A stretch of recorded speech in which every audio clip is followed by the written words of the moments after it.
Hello, it's Thursday. Woo-hoo. All right, I've only got a few minutes before my babysitter leaves, so I thought I'd hop on and share some thoughts from the Motivation Manifesto card of the day. If you haven't been following me for very long, I do one of these every day for myself.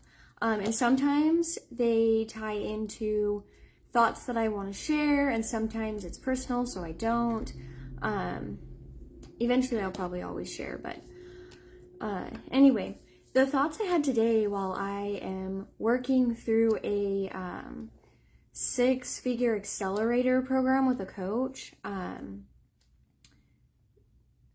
they talked about today, the lesson was really on comparison and intention and really the mindset of somebody who is at that 7-figure level. So I'm going to gather my thoughts because I only have a couple minutes before kids are banging on the door. Let's read the card first. The card says, without self-mastery, we are slaves to fear, impulse, and conformity. With self-mastery, joy, greatness, and transcendence are ours.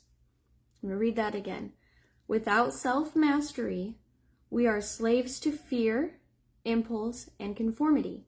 With self-mastery, joy, greatness, and transcendence are ours. Now, we have to understand what is self-mastery and why is it so important.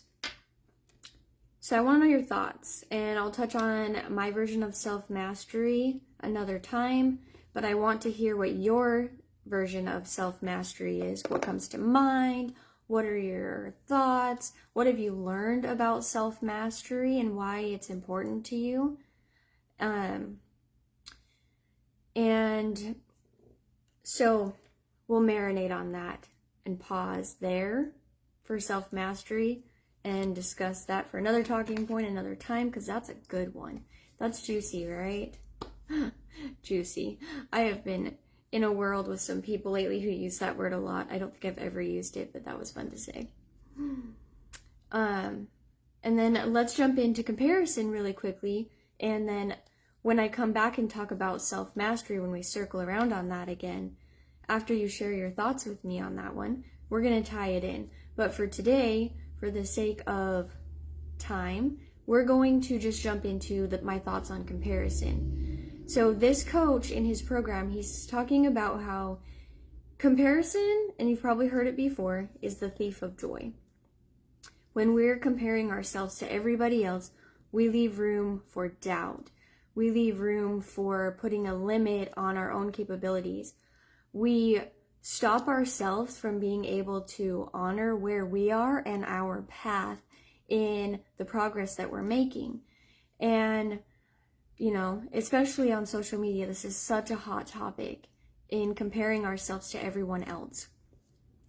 So what I want you to think about as you're reframing comparison, you should not compare at all, ever. But if you are going to insist on comparing yourself, don't compare yourself to someone else and where they're at in their chapter, in their journey, in their book of life. Compare yourself to you in the past. Where were you a month ago, a year ago, 5 years ago? And then evaluate where you are now and see how much progress you've made, how much you've grown, how much you've evolved. And you get to sit in that comparison, not to where you could be or you should be. It's comparing me yesterday to me today. And how much more alive you get to be because of that. So go back, watch the replay, tell me where you are watching this from and what self-mastery means to you. Share your thoughts on comparison, and we're going to come in and talk about this again next time. Have an amazing Thursday.